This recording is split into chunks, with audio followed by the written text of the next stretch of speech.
vous réalisez un test bêche dans votre parcelle, vous pouvez aussi associer ce test bêche à un comptage et une identification des différents vers de terre que vous avez dans votre parcelle.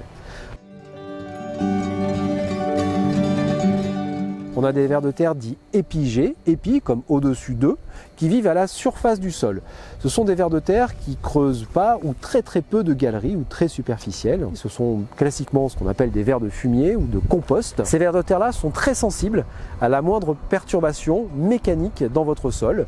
Donc ils peuvent disparaître très vite, mais ils recolonisent aussi tout aussi vite le milieu parce qu'ils ont un taux de fertilité, de reproduction assez élevé. La deuxième catégorie de vers de terre auxquels on va s'intéresser, ce sont les vers de terre qui vivent, on va dire, dans le sol, entre 0 et 20-25 cm de profondeur. C'est ce qu'on appelle les endogés.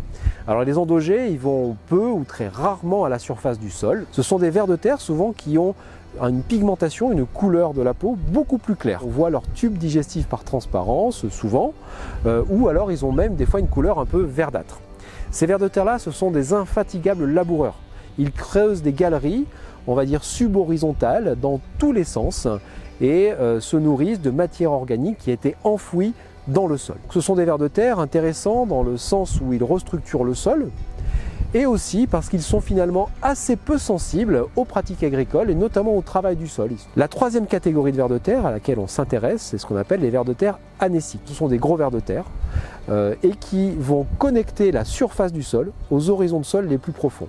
Donc ils vont venir à la surface du sol, récupérer de la matière organique qui a été déposée, en faire des petits tas au-dessus de leur galerie et enfouir progressivement cette matière organique et l'ingérer avec du sol et répartir cette matière organique dans tout le profil de sol. Pour reconnaître ces trois catégories de vers de terre, épigés, anéciques et endogés, l'Observatoire participatif des vers de terre, donc de l'Université de Rennes 1, a édité un petit jeu de piste pour pouvoir reconnaître chacun des vers de terre.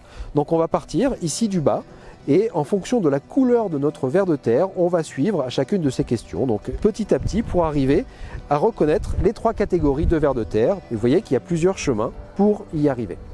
Donc là on a 4 vers de terre de taille et de couleurs un peu différentes. On prend un des vers de terre qu'on a mis de côté et puis on le pose ici sur notre fiche. Donc la première question c'est est-ce que l'épiderme, la peau, elle est foncée? Donc vous avez ici l'explication, oui c'est plutôt foncé ici, non. Donc là on considère que c'est plutôt un épiderme relativement foncé ici. On va là, est-ce qu'il est verdâtre? Non, il n'est pas verdâtre, sinon vous le voyez très bien, il y a des vers de terre qui sont relativement verdâtres et qui correspondent à des vers de terre dits endogés. L'étape suivante, il n'est pas verdâtre, est-ce qu'il a un clitellum? Alors le clitellum, c'est l'organe donc de reproduction sexuée des vers de terre qui est juste derrière la tête. Alors, vous allez me dire la tête elle est où? Elle est sur la partie du corps en général la plus foncée et normalement ici il y a un renflement qu'on appelle une bague qui est appelée clitellum ici qui est normalement juste derrière la tête. Donc ici on ne voit pas de renflement, on ne voit pas de bague, donc on a affaire à un ver de terre dit juvénile qui n'a pas atteint donc son stade adulte. Donc on continue et autre question, est-ce qu'il a un gradient de couleur? Est-ce que souvent la queue est plus claire? Alors la queue elle est ici et on voit qu'elle est bien plus claire ici que la tête. Autre question, est-ce que la queue s'aplatit en se déplaçant? Là il est en train de se déplacer. Est-ce que sa queue s'aplatit? Pas vraiment. Est-ce qu'il a un diamètre supérieur à 2 mm? Ici à mon avis on peut dire que oui, il a un diamètre supérieur à 2 mm. On a affaire à un anécique tête rouge. Dans une bêchée, au-delà de 5 vers de terre, 6 vers de terre, j'aime pas trop donner des chiffres comme ça, on estime souvent qu'on est sur une population assez importante si vous faites l'extrapolation à l'hectare. Donc il faut absolument répéter ce test plusieurs fois sur votre parcelle avant de conclure. On parle d'au moins 6 répétitions associées à la bêche pour pouvoir commencer à interpréter le nombre et la diversité fonctionnelle de vos vers de terre.